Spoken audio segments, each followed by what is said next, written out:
Numa época em que o Brasil de Getúlio Vargas vivia fissurado pelo petróleo por conta da recém-descoberta do produto no estado da Bahia, dando origem posteriormente à campanha do petróleo, o empresário capixaba Camilo Cola, já dono da ETA, empresa de transporte autos limitada, decide impulsionar seus negócios e funda, em 4 de julho de 1953 a Aviação Itapemirim Limitada. Inicialmente, com 70 funcionários e 16 ônibus, a nova empresa era reservada apenas a fazer viagens pelo Espírito Santo, considerando que na época a situação das estradas brasileiras era bastante precária, onde muitos brasileiros ainda estavam acostumados a viajar para outros estados nos chamados paus de arara. No ano de 1954, Camilo Cola vê o seu novo empreendimento crescer bem aos poucos quando a Itapemirim consegue aumentar sua frota para 22 veículos e com a empresa já ganhando condições de fazer viagens interestaduais, tendo como seus primeiros destinos nesse capítulo algumas cidades do Rio de Janeiro. Durante toda a década de 50, a empresa cresceu cada vez mais. Das simples jardineiras que a Itapemirim oferecia aos seus passageiros, a aviação começou a adquirir seus primeiros novos ônibus da General Motors. Todavia, a manutenção e os reparos dos veículos eram feitos exclusivamente na oficina mecânica da empresa, que funcionava no barracão alugado. Para garantir a expansão da empresa, a Itapemirim começa a oferecer destinos também para a região norte do estado do Espírito Santo. Posteriormente, a aviação começou a oferecer também outros destinos como Campos dos Goytacazes, RJ, Niterói, RJ, até finalmente atender a então capital federal na época, o Rio de Janeiro. Nessa mesma época, é iniciada a construção de uma oficina de manutenção própria da Itapemirim na cidade natal da empresa. Já no fim da década, a Itapemirim consegue incorporar um expressivo contingente de ônibus Alfa Romeo. 2 anos depois, a aviação começa a substituir toda a sua frota por novíssimos carros da Mercedes-Benz, tendo como principal vantagem de que os novos modelos da empresa alemã eram entregues já encarroçados, encurtando-se em meses o intervalo entre a compra do chassi e o recebimento do ônibus pronto. 3. Nos anos 2000, a aviação Itapemirim consegue manter um ritmo considerado de crescimento, se mantendo firme no mercado de transportes no Brasil. Contudo, a concorrência cresce, com destaque para sua maior rival Gontijo, que em 2003, adquire a São Geraldo. A empresa passaria a enfrentar diversas outras dificuldades na segunda metade da década. Apesar disso, a empresa inicia aquisições de veículos da marca Marco Polo modelo Paraíso 1200 G6 com e sem ar-condicionado, sendo vários com chassis reencarroçado. Em 2008, morre a esposa de Camilo Cola, Inês Massat Cola, originando uma disputa judicial entre alguns herdeiros. 9. Nessa mesma época, a empresa já acumulava uma dívida de R$ 200 milhões e amargava uma considerável queda nas vendas de suas passagens entre os anos de 2005 e 2006.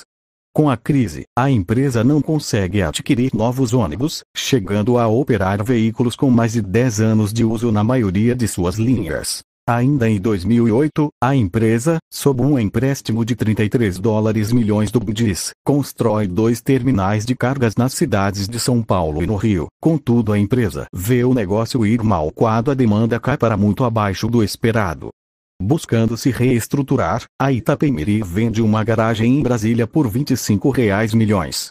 Posteriormente, a empresa também decidiu vender mais 2 terminais de cargas em São Paulo e no Rio de Janeiro por R$ 72 milhões e ainda se desfez da empresa Nossa Senhora da Penha, que era pertencente a Camilo Cola desde 1973.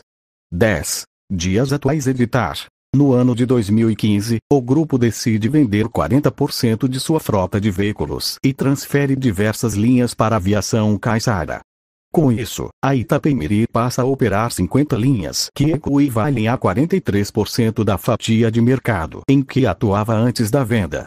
Na época, o diretor de operações da empresa, Marcos Poltronieri, negou que a empresa estivesse em um eventual processo de falência, mas admitiu que o número de passageiros caiu nos últimos anos até então. Ele ainda afirmou que a má fase da empresa se deve à crise financeira que o país está sofrendo e que outras grandes concorrentes da Itapemirim também estão sofrendo com a situação. 11. No dia 7 de março de 2016, a Aviação Itapemirim entrou com um pedido de recuperação judicial diante do agravamento de sua crise. 12. Com dívidas já ultrapassando R$ 300 milhões, onde boa parte incluem-se dívidas trabalhistas. 13. O pedido foi aceito pela 13ª Vara Civil Especializada Empresarial de Vitória no dia 21 de março e com isso a empresa recebeu um prazo de 60 dias para apresentar um plano de recuperação. 14. Porém, irregularidades apontadas pela Justiça culminaram na inclusão da Aviação Caiçara, do mesmo grupo, também no processo. No fim de 2016, é anunciada a venda de 7 empresas do grupo a um outro do ramo de transporte de cargas, bem como a fusão das viações Itapemirim e Caiçara, também vendida, desta forma retomando as linhas e vários ônibus que foram repassados anteriormente, além da aquisição de 50 veículos vindos da Cometa. Em janeiro de 2017, é firmado um consórcio envolvendo as viações Itapemirim, Caiçara, Transbrasiliana e Rápido Marajó, visando a competitividade no transporte rodoviário de passageiros. Contudo, o mesmo acabou desfeito com as saídas da Transbrasiliana e da Rápido Marajó. No fim de 2017, a empresa que locava os ônibus para Itapemirim e Caiçara em ação judicial de reintegração de posse, recolheu grande parte da frota da empresa, alegando falta de pagamento do aluguel, e com isso acabou recorrendo a veículos de outras empresas para suprir a demanda das festas de fim de ano. No começo de 2018, 5 veículos da frota da empresa foram apreendidos em fiscalizações da PRF por estarem com as documentações vencidas e com isso reativando alguns modelos antigos, como os Vistabus 1999, para suprir a demanda. Em março, mais 5 veículos foram apreendidos pelo mesmo motivo. No fim de 2018, a empresa recorreu novamente a veículos de outras empresas para suprir a demanda das festas de fim de ano e a alta temporada de janeiro.